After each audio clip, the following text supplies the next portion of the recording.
La terre ne ment jamais. Tu m'as supplié de te vendre ma terre pour 3 fois rien. Aujourd'hui, regarde tes champs. Pas une seule goutte de pluie. Et regarde les miens. Regarde bien. Ces mots, prononcés par une femme que tout le monde croyait finie, ont fait trembler l'homme le plus puissant de Mbalmayo. Mais avant de comprendre comment Adjara Mbouda a prononcé cette phrase, il faut remonter au début. Il faut remonter à l'époque où elle n'avait rien d'autre que ses mains, sa sueur et une terre rouge que son père lui avait laissée en héritage. Avant de continuer, si vous aimez ces histoires qui changent la vie, abonnez-vous à notre chaîne, activez la cloche de notification et laissez un pouce bleu, vous ne regretterez pas. Maintenant, revenons à notre histoire. Adjara Mbouda avait 43 ans quand cette histoire a commencé. Elle vivait à Mbalmayo, une ville du centre du Cameroun, à 1 heure de route de Yaoundé. Son mari, Théophile, était mort 7 ans plus tôt, emporté par une fièvre que les médecins n'avaient pas su nommer. Il lui avait laissé 3 enfants, 2 filles et un garçon, et 4 hectares de terre fertile le long de la rivière Nyong. 4 hectares, ce n'était pas énorme, mais pour Adjara, c'était tout. Chaque matin, avant que le soleil ne touche la cime des palmiers, elle était déjà dans son champ, pieds nus dans la terre humide, le dos courbé, la machette dans une main, un seau dans l'autre. Elle cultivait du manioc, du plantain, du maïs, des arachides. Elle vendait ses récoltes au marché central de Mbalmayo chaque mercredi et chaque samedi. Avec cet argent, elle payait les frais de scolarité de ses 3 enfants. 50 000 francs CFA par trimestre pour l'aîné, Fatoumata, qui était au lycée. 35 000 pour Mariama, au collège, et 20 000 pour le petit Idriss, en primaire. 105 000 francs par trimestre, rien que pour l'école.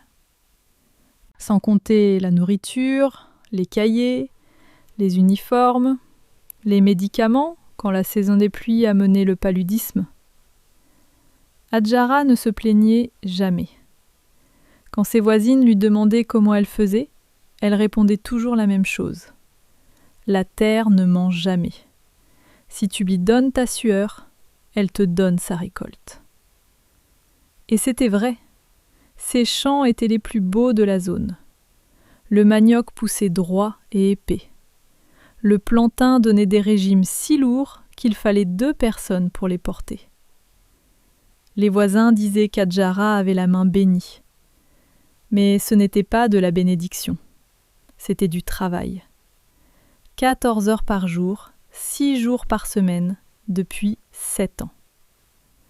Le dimanche, elle allait à l'église. Elle priait, elle chantait, et puis elle rentrait préparer le repas pour ses enfants. C'était sa vie, simple, dure, mais digne. Et puis un jour, un homme est arrivé à Mbalmayo. Il s'appelait Patrice Onana Bidi. Tout le monde l'appelait Quote 2. Il venait de Douala, où il avait fait fortune dans l'import-export. Voitures, pièces détachées, matériaux de construction.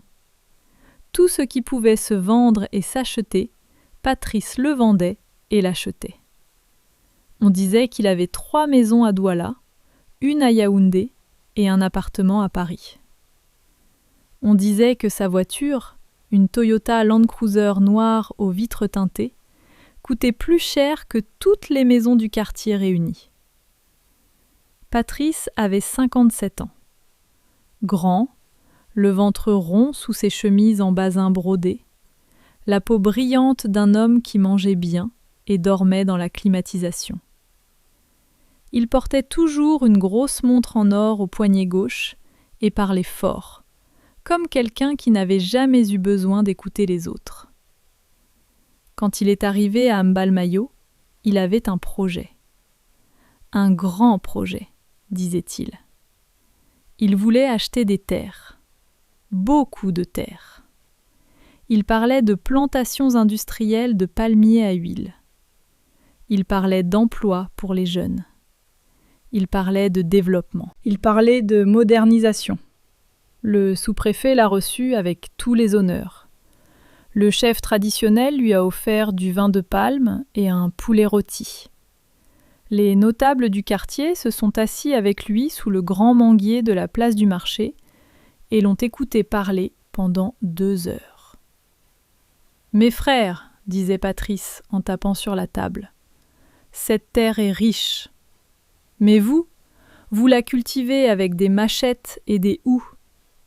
Moi, je vais amener des machines, des engrais, des techniciens. En 2 ans, Mbalmayo sera méconnaissable. » Les gens ont applaudi. Les jeunes ont sifflé d'admiration. Quelqu'un a même crié « Vive le grand patron !» Mais ce que personne ne savait encore, c'est que Patrice Onana Bidi n'était pas venu pour développer Mbalmayo. Il était venu pour prendre. Et ce n'était que le début. Les premières semaines, Patrice a commencé par les plus vulnérables. Les veuves, les vieux sans enfants, les familles endettées. Il envoyait son assistant, un jeune homme maigre nommé Hervé, frapper aux portes avec une mallette pleine de billets de banque. 200 000 francs seulement pour 1 hectare. C'était une insulte. 1 hectare de terre fertile le long de la Nyong valait au moins 1,5 million, peut-être 2 millions. Mais Hervé savait exactement à qui parler.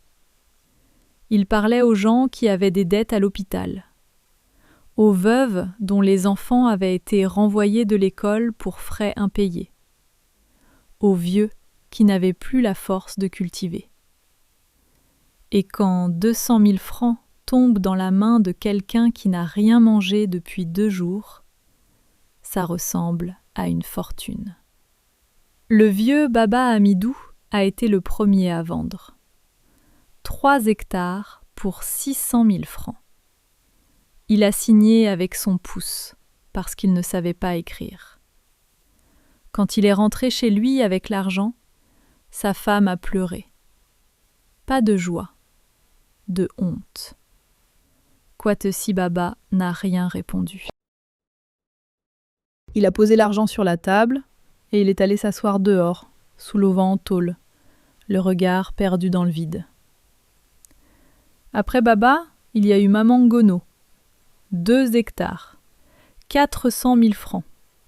Elle avait besoin d'argent pour l'opération de son fils, qui avait une hernie. Puis il y a eu le pasteur Essomba, qui avait des dettes de construction pour sa nouvelle église. 1,5 hectare, 300 000 francs. En 3 mois, Patrice Onana Bidi avait racheté 22 hectares de terre à Mbalmayo, pour un total de 4 800 000 francs CFA. Moins de 5 millions pour des terres qui en valaient au moins 30. Les notables commençaient à murmurer. Certains disaient que c'était du vol. D'autres disaient que personne n'avait forcé personne. On parlait beaucoup, au marché, chez le coiffeur, après la messe du dimanche. Mais personne ne faisait rien. Et puis Hervé est venu frapper à la porte d'Adjara. C'était un mardi soir, juste après le coucher du soleil. Adjara était dans sa cuisine, une petite pièce en parpaing avec un toit en tôle, éclairée par une lampe tempête. Elle préparait d'une dolée pour ses enfants. L'odeur des feuilles amères mélangées à la pâte d'arachide remplissait toute la maison. Hervé s'est tenu dans l'encadrement de la porte et a souri. « Bonsoir, maman Adjara. Le grand patron m'envoie vous voir. Il souhaiterait acquérir vos 4 hectares le long de la rivière. Il vous propose 800 000 francs. C'est le double de ce qu'il a offert aux autres. » Adjara n'a pas levé les yeux de sa marmite. Elle a continué à remuer le ndolé, lentement, régulièrement. Côte 8, côte 9. Hadjara a posé sa cuillère en bois sur le bord de la marmite. Elle s'est essuyé les mains sur son pagne. Elle a regardé Hervé, droit dans les yeux. « Mon garçon, écoute-moi bien. Cette terre, c'est mon père qui me l'a donnée. Et son père avant lui. Et le père de son père. Cette terre a nourri mes enfants quand leur père est mort. Cette terre m'a donné tout ce que j'ai. Alors tu vas retourner voir ton grand patron et tu vas lui dire quelque chose de ma part. Tu vas lui dire « La terre d'Hadjara n'est pas à vendre. Ni pour 800 000, ni pour 8 millions, ni pour tout l'or de Douala. » Elle a repris sa cuillère et s'est remise à tourner son ndolé. Hervé est reparti, les mains vides. Quand il a rapporté les paroles d'Hadjara à Patrice, le grand patron a ri. Un rire gras, plein de mépris. Une veuve qui refuse mon argent? Elle va venir me supplier dans 6 mois. Laisse-la.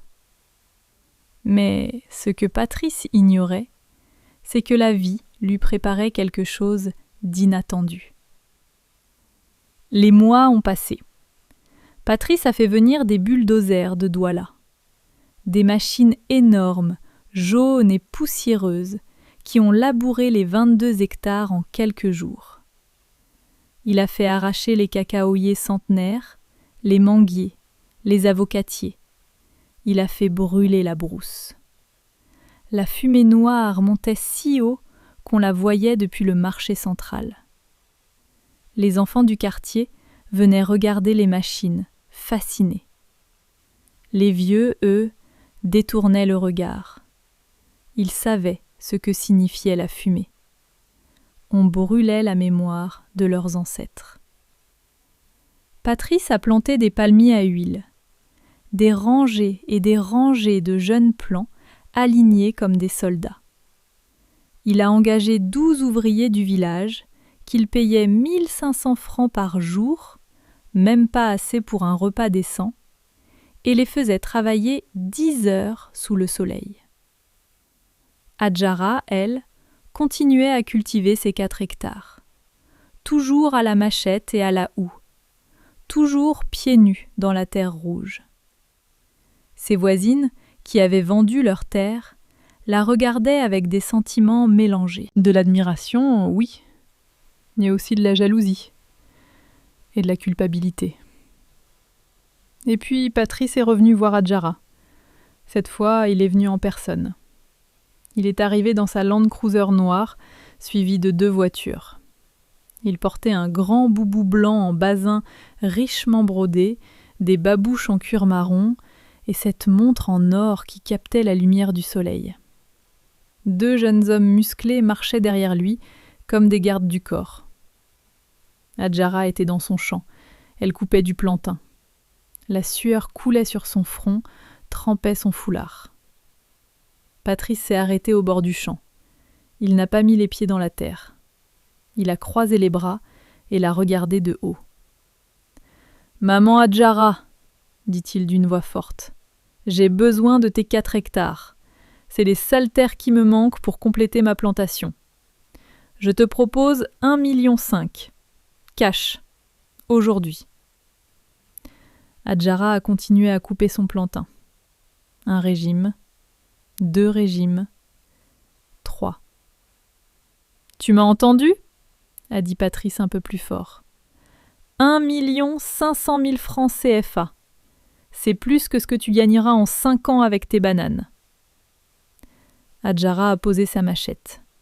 Elle s'est redressée. Elle a regardé Patrice avec un calme qui l'a déstabilisé. « Monsieur Patrice, ma réponse est la même qu'avant, et elle sera la même demain. Cette terre n'est pas à vendre. »« Tout est à vendre, » a répondu Patrice en riant. « Tout a un prix. Pas ma terre, pas ma dignité, pas ce que mon père m'a confié. » Le sourire de Patrice a disparu. « Tu fais une erreur, maman. Une grosse erreur. Les gens qui me disent non, ils regrettent toujours. Adjara n'a pas scié. Patrice est remonté dans sa voiture. Il a claqué la portière si fort que les oiseaux se sont envolés des arbres. En partant, il a dit à Hervé, assez fort pour qu'Adjara entende, « Cette femme va le regretter. Je vais lui rendre la vie impossible. » Et il a tenu parole. Mais la vérité allait bientôt éclater. Les représailles ont commencé doucement. D'abord, Patrice a fait dévier un canal d'irrigation qui alimentait les terres d'Adjara. Un petit ruisseau qui descendait de la colline et passait à travers ses champs depuis toujours. Un matin, Adjara a trouvé le ruisseau asséché. Patrice avait envoyé ses ouvriers creuser un nouveau canal qui détournait l'eau vers sa plantation. Adjara n'a rien dit. Elle s'est levée plus tôt.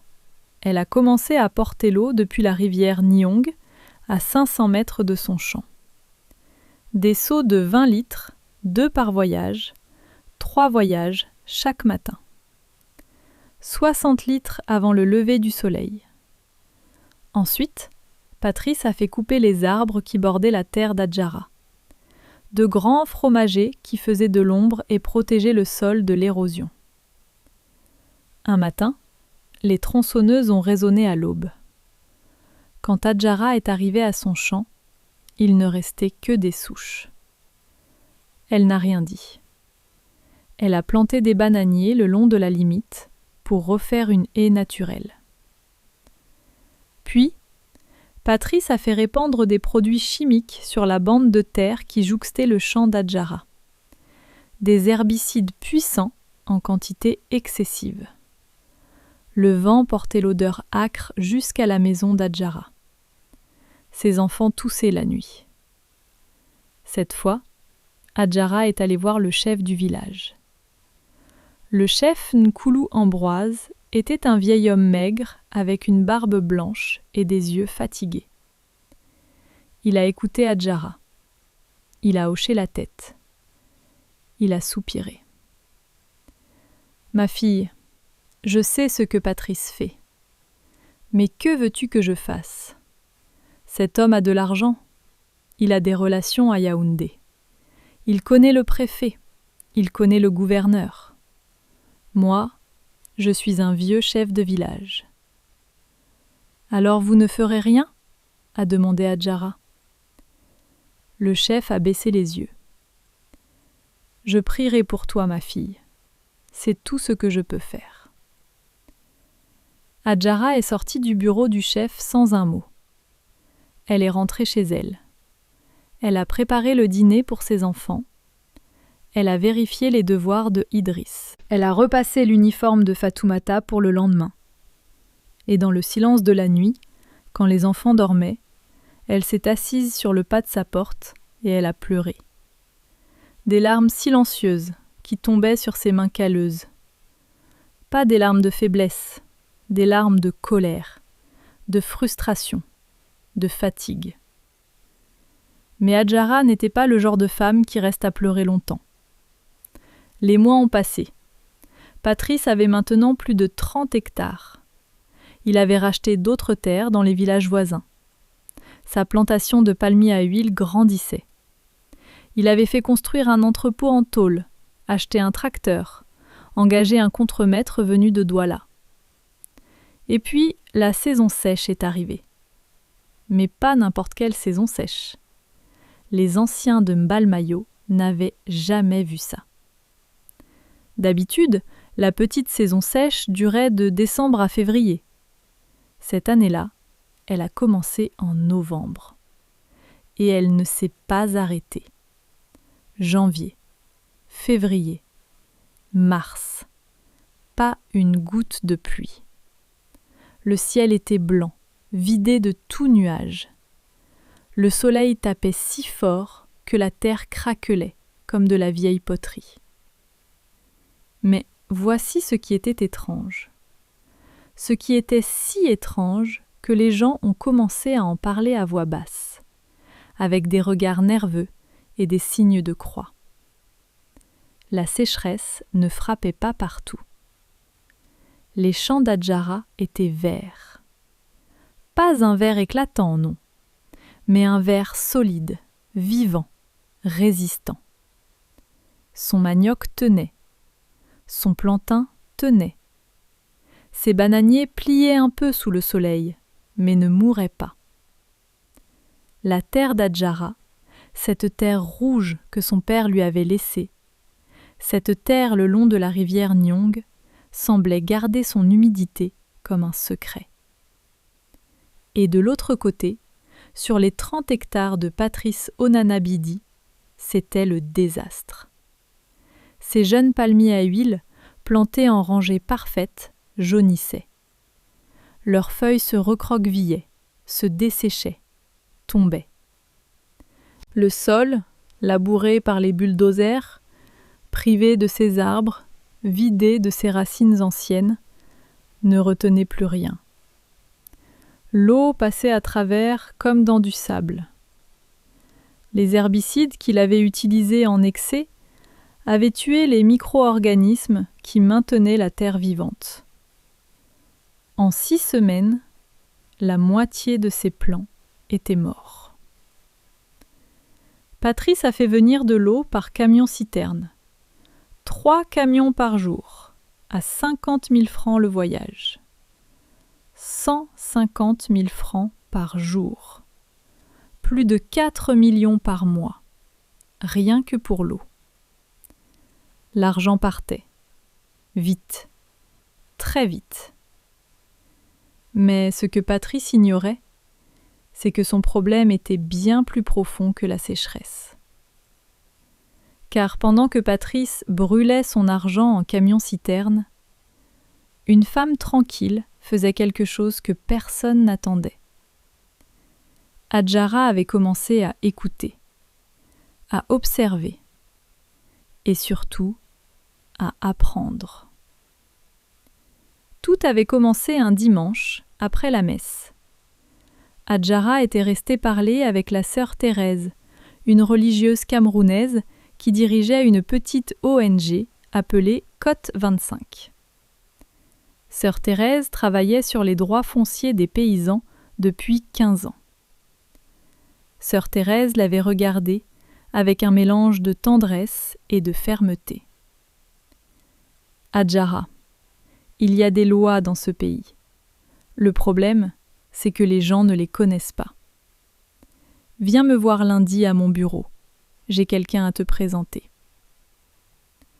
Le lundi, Adjara a rencontré Maître Essono, un jeune avocat de Yaoundé spécialisé en droit foncier.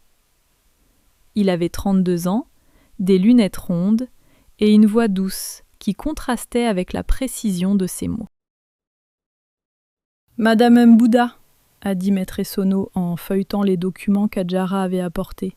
« Ce que M. Onanabidi fait est illégal à plusieurs niveaux. Premièrement, les prix qu'il a payés sont très en dessous de la valeur du marché. Ça pourrait constituer un abus de faiblesse. Deuxièmement, il a détourné un cours d'eau naturel sans autorisation administrative. C'est un délit environnemental. Troisièmement, l'utilisation excessive d'herbicides près de zones habitées viole le code de l'environnement. Et quatrièmement, il a posé ses lunettes et a regardé Adjara. Quatrièmement, j'ai vérifié les titres fonciers.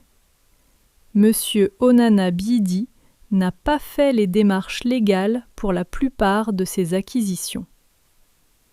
Il a des reçus signés avec des pouces, mais pas de vrai contrat de vente. Pas de passage devant notaire. Pas d'enregistrement au cadastre. En droit camerounais, ces ventes sont contestables. Adjara a senti son cœur battre plus fort. Mais elle n'a rien montré. Elle a simplement demandé « Quat 30, quat 31 ?» Adjara est rentrée chez elle ce soir-là avec un feu nouveau dans le ventre. Pas un feu de vengeance, un feu de justice. et ce n'était que le début de sa bataille. Le travail d'Adjara a commencé dans le silence.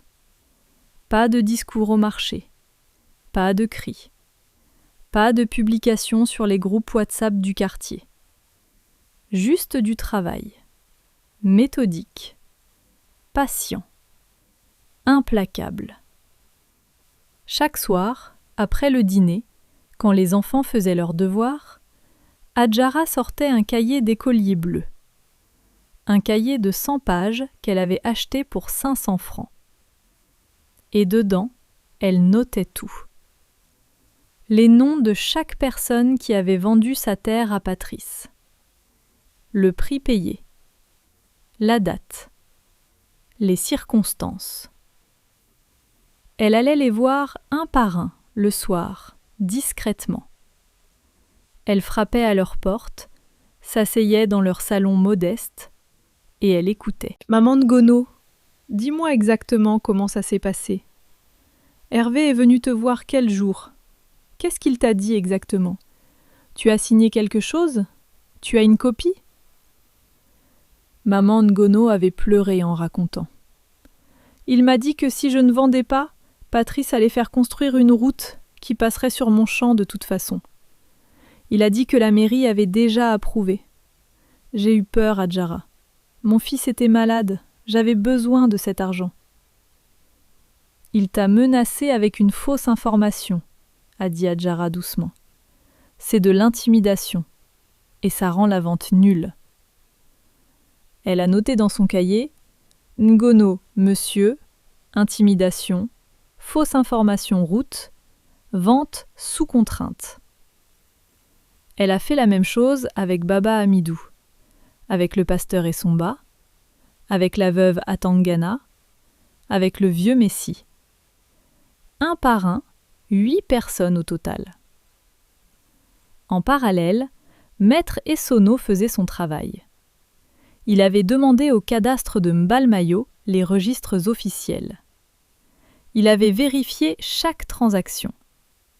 Sur les 22 hectares achetés par Patrice dans la zone, 18 n'avaient pas de titre foncier en règle.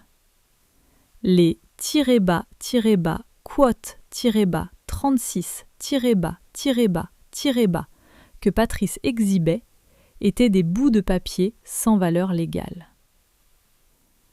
Adjara a aussi fait quelque chose d'inattendu. Elle est allée voir M. Tchoumba, un agronome à la retraite qui vivait à la sortie de Mbalmayo. Un vieil homme discret, avec une connaissance encyclopédique des sols. « Monsieur Tchoumba, pourquoi mes champs sont encore verts alors que tout le reste est sec ?» Le vieil agronome a souri. « Adjara, ta terre est restée intacte. Tu n'as jamais utilisé de bulldozer. Tu n'as jamais arraché les racines profondes. Tu n'as jamais brûlé la couche d'humus. Tes arbres, tes bananiers, tes vieilles souches de cacao, tout ça maintient l'humidité dans le sol. C'est ce qu'on appelle l'agriculture de conservation. Tu le fais depuis toujours, sans le savoir. Patrice, lui, a tout détruit. Il a transformé une terre vivante en terre morte. Et une terre morte, quand la pluie ne vient pas, elle devient du désert. Adjara a hoché la tête. « Pouvez-vous écrire ça dans un rapport officiel, avec vos qualifications ?» Monsieur Tchoumba a souri plus largement. « Ma fille, ça me ferait un immense plaisir. » Pendant ce temps, la sécheresse continuait. Et sur la plantation de Patrice, c'était la catastrophe. Les 3/4 de ses palmiers étaient morts.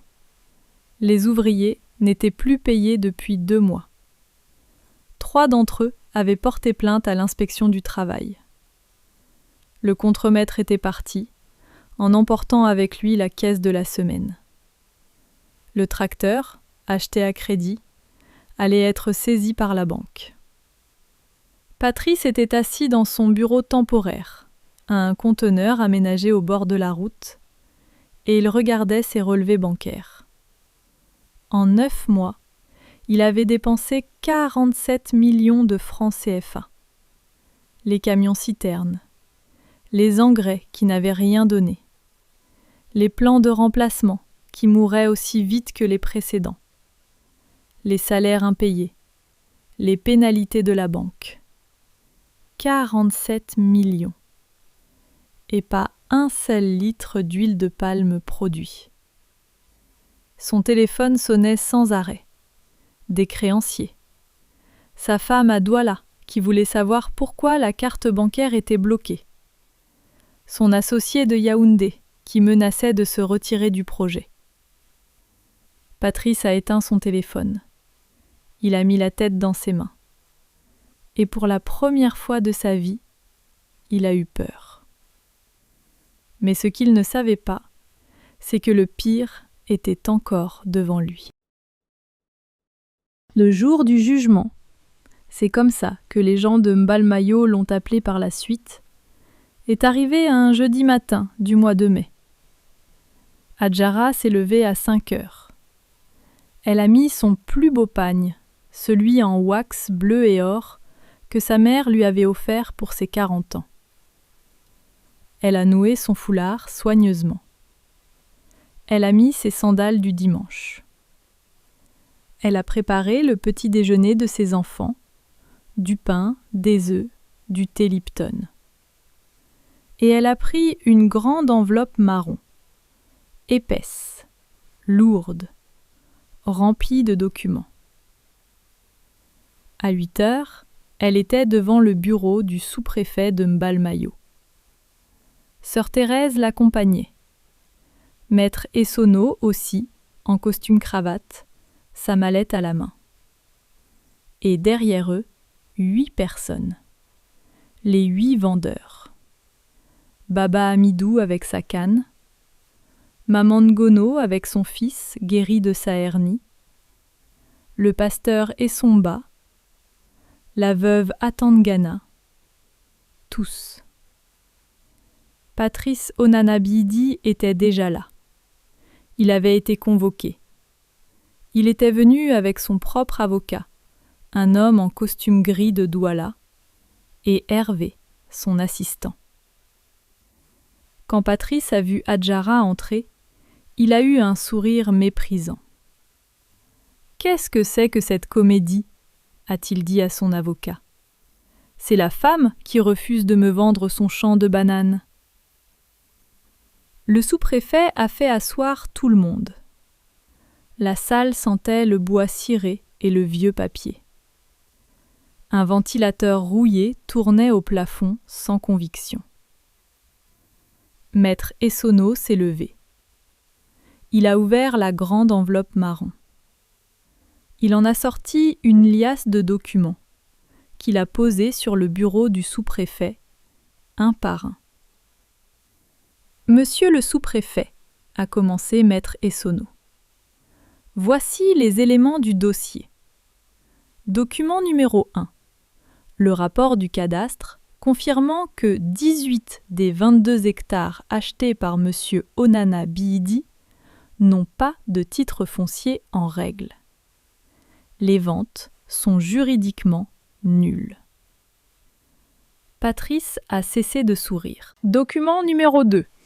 Les témoignages écrits et signés de 8 vendeurs, détaillant les pressions, les menaces et les fausses informations utilisées par l'assistant de M. Onana Biidi pour les contraindre à vendre. Ceci constitue un abus de faiblesse au sens du code pénal camerounais. L'avocat de Patrice a commencé à s'agiter sur sa chaise. Document numéro 3. Un rapport technique de M. Tchoumba Emmanuel, ingénieur agronome diplômé de l'université de Djang, démontrant que les pratiques agricoles de M. Onana Biidi, déforestation totale, usage excessif d'herbicides, destruction de la couverture végétale, ont causé la dégradation irréversible de plus de 20 hectares de terres fertiles. Ceci constitue une infraction au Code de l'environnement. Document numéro 4. le constat officiel du détournement du ruisseau qui alimentait les terres de Madame Mbouda. Modification illégale d'un cours d'eau naturel sans autorisation préfectorale. Le sous-préfet lisait les documents en silence, les sourcils de plus en plus froncés. Patrice s'est levé d'un coup. « C'est ridicule !» a-t-il crié. « J'ai payé ces gens, j'ai des reçus.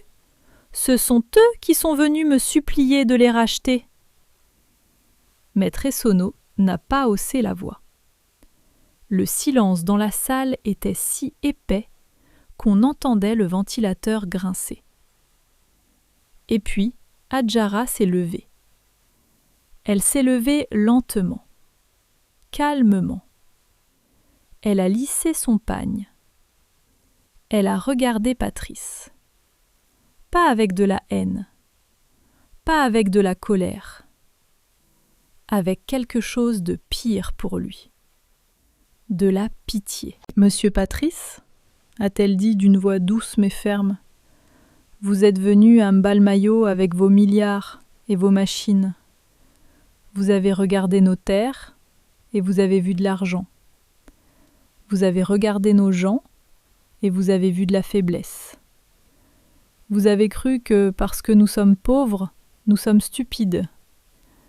Vous avez cru que parce que nous cultivons avec des machettes, nous ne connaissons rien. » Elle a fait un pas vers lui.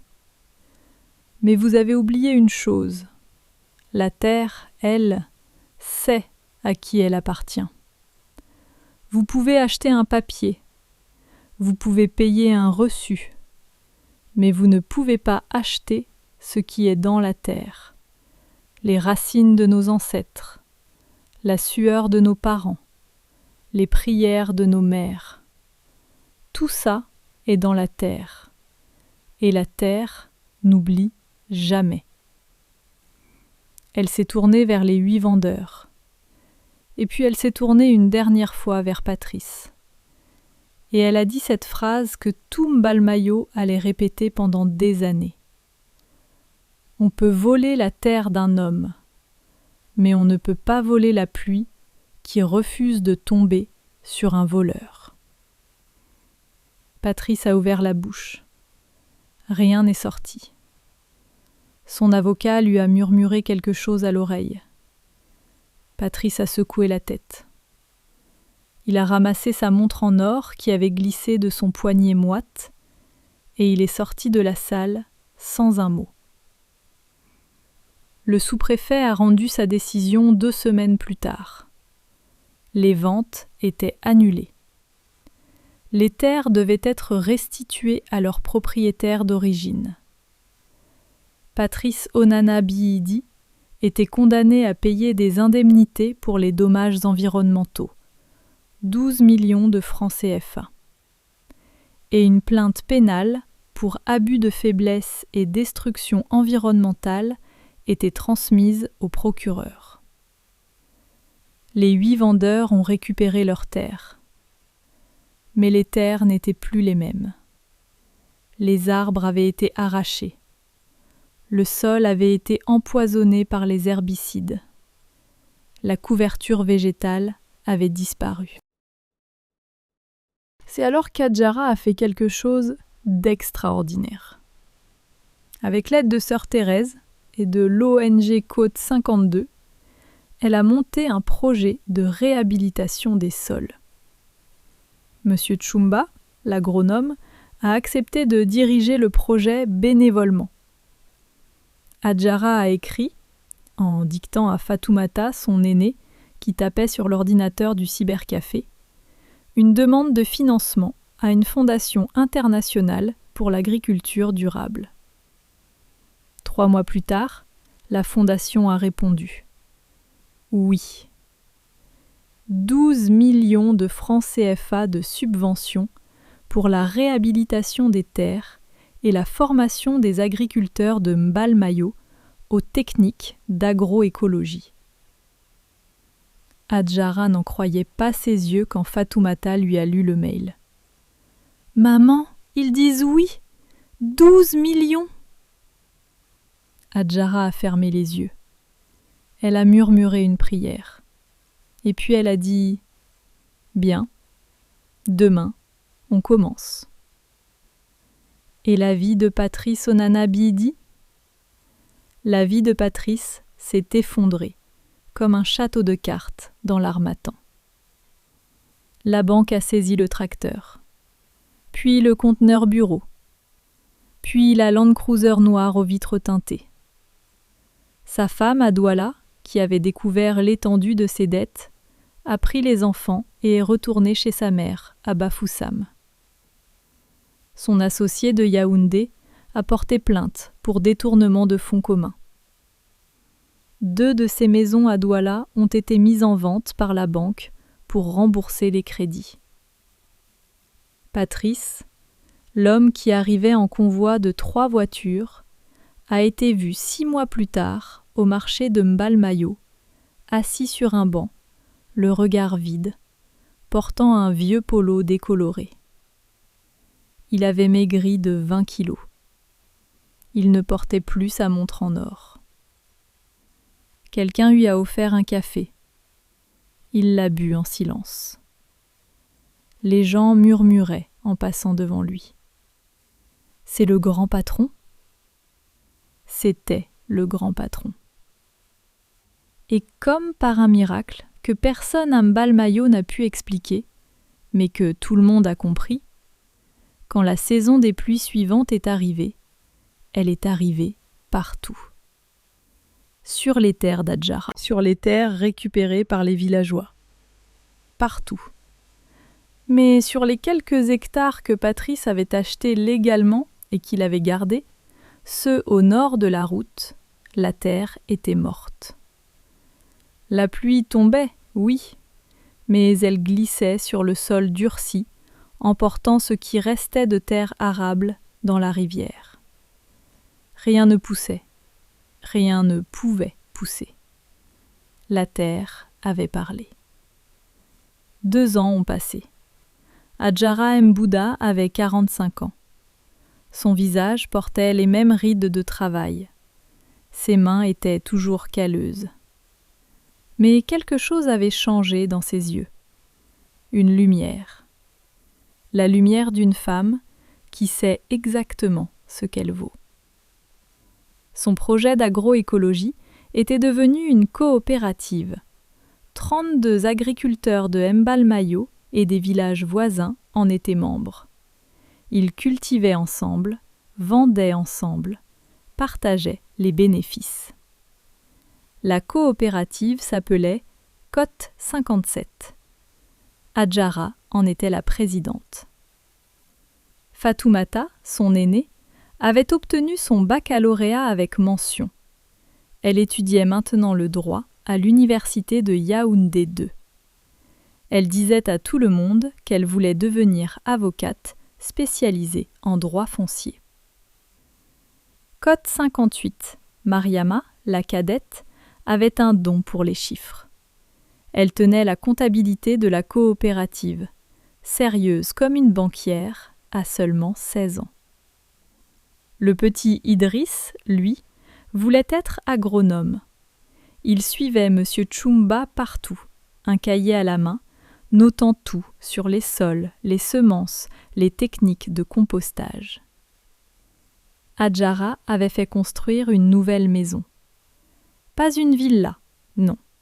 Une maison simple, en parpaing, avec un toit en tôle propre, 3 chambres, un salon et une cuisine avec un fourneau à gaz. Elle avait fait installer l'électricité.